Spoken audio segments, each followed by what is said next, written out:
Assalamualaikum Ibu. Waalaikumsalam. Nah, perkenalkan Bu, nama saya Indah Fadilah dari IPA 1. Nah, saya ini ingin melakukan konsultasi mengenai permasalahan saya, Bu. Oke, untuk mengatasi permasalahan yang kamu alami, ada baiknya kita melakukan konseling individual. Nah, apakah Indah bersedia?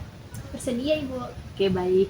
Eh, dalam melakukan konseling individual ini, ada beberapa tahapan yang harus kita lakukan. Yang pertama, Ibu akan menjelaskan pengertiannya, tujuannya, asasnya, dan berapa lama waktu yang akan kita lakukan. Kemudian kita berdoa. Oke, baik. Tahap pertama di sini Ibu akan menjelaskan apa itu konseling individual. Konseling individual itu adalah proses layanan yang dilakukan konselor terhadap klien untuk membantu mengatasi permasalahan pribadi, sosial, belajar, dan karir. Nah, tujuannya itu adalah untuk memberikan arahan dan bimbingan terkait masalah yang mereka alami, terkait masalah yang klien alami. Nah, kemudian Ibu akan menjelaskan tentang asas bimbingan konseling. Yang pertama itulah asas kerahasiaan, yang dimana asas ini itu dalam melakukan proses konseling ini bersifat rahasia dan tidak diketahui oleh orang lain. Nah, yang kemudian itu ada asas keterbukaan, yang dimana klien atau kamu itu memberikan keterangan yang sebenar-benarnya. Nah, yang ketiga itu ada asas kenormatifan, yang dimana dalam bimbingan konseling ini kita akan melakukan proses konseling itu dengan tidak melanggar norma-norma dan etika. Nah, yang kemudian ada asas kesukarelaan, yang dimana kamu ini bersifat sukarela atau tidak dalam paksaan siapapun. Nah, untuk melakukan proses konseling ini ada baiknya kita tuh berdoa terlebih dahulu. Oke, untuk berdoa Ibu yang memimpin ya. Bismillahirrahmanirrahim. Ya Allah, mudahkanlah proses konseling kami agar lancar ya Allah, dan berilah jalan keluar atas segala masalah yang akan kami lakukan. Amin. Pertama, boleh diceritakan apa kendala atau masalah yang Indah alami atau hal yang membuat mengganggu pikiran Indah, boleh diceritakan ya. Iya, Bu. Nah, gini Bu, akhir-akhir ini nih saya nih kayak kecanduan sama gadget gitu, Bu. Nggak bisa lepas gitu. Misalnya mau berak pun tetep kayak harus bawa gitu. Kayak mana nih, Bu? Ya, Ibu ngerti. Nah, perasaan kamu kalau nggak main HP itu apa sih yang kamu rasain gitu? Kayak gelisah gimana gitu, Bu. Pokoknya tuh HP tuh harus selalu ada di samping kayak gini, Bu. Nah, harus dibawa, Bu. Nah, kamu itu ada rasa nggak kayak harus lihat setiap kayak penasaran gitu? Ada nggak enotif gitu? Oh. Atau mengikuti semua?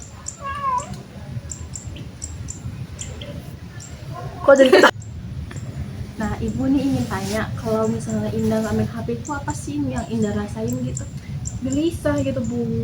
Jadi ada sedikit kecemasan gitu ya. Jadi harus setiap waktu, setiap detik itu main HP gitu. Iya, nggak tiap detik juga lah, Bu. Oh, jadi lebih sering gitu main HP Lebih sering, gitu. Nah, Ibu juga mau tanya nih, Indah ada nggak kegiatan di luar? Kegiatan nggak ada sih, Bu. Jadi kalau apa itu pulang sekolah tuh langsung di rumah gitu, nggak ada Iya. keluar gitu, atau nongkrong sama temen? Enggak, Bu. Langsung aku pulang dari sekolah ya langsung pulang aja ke rumah, Bu. Jadi kalau di rumah itu main HP, Iya. sambil sekolah main HP juga. Kalau sekolah waktu belajar, Bu, gitu. Ya, gitu. Tapi kalau istirahat baru, Bu, main lagi. Jadi gitu. kalau kayak ngobrol-ngobrol sama temennya gitu? Ngobrol juga sih, tapi lebih ke main HP, Bu, gitu. Sambil ngobrol main HP gitu, Bu. Kenapa kamu bisa main HP? Atau kayak merasa lebih enak main HP atau merasa kesepian gitu? Merasa kayak keasikan nih main HP gitu, Bu. Lagi pula kayak apa tuh namanya, Bu, introvert gitu, mau berbaur nawa ini kan, Bu.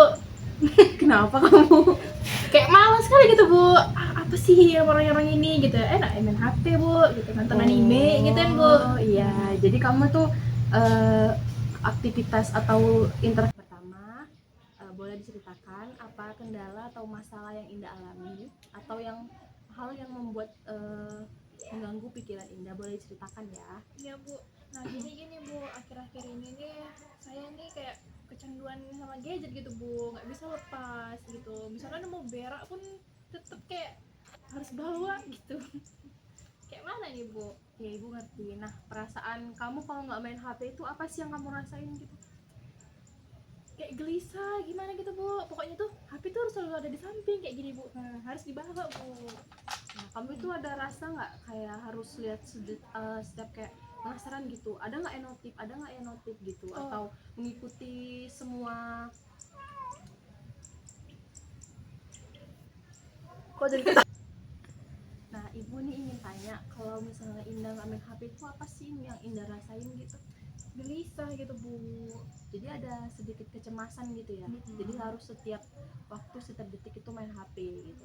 Ya nggak tiap detik juga lah bu. Oh, jadi lebih sering gitu main HP Lebih sering gitu. ya. Nah, ibu juga mau tanya nih, Indah ada nggak kegiatan di luar? Kegiatan nggak ada sih bu. Jadi kalau apa itu pulang sekolah tuh langsung di rumah gitu, nggak ada Iya. keluar gitu, atau nongkrong sama temen? Enggak bu, langsung aku pulang dari sekolah ya langsung pulang aja ke rumah bu.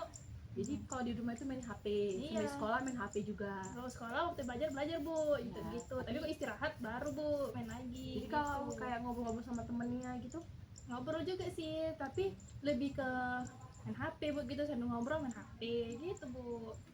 kenapa kamu bisa main HP, atau kayak merasa lebih enak main HP atau merasa kesepian gitu? Merasa kayak keasikan nih main HP gitu bu. Lagi pula kayak kayak apa tuh namanya bu, introvert gitu, mau berbaur nawa ini kan bu. Kenapa kamu? Kayak malas sekali gitu bu. Apa sih yang orang-orang ini gitu, enak main HP bu gitu, nonton anime gitu kan bu. Oh iya, jadi kamu tuh aktivitas atau interaksi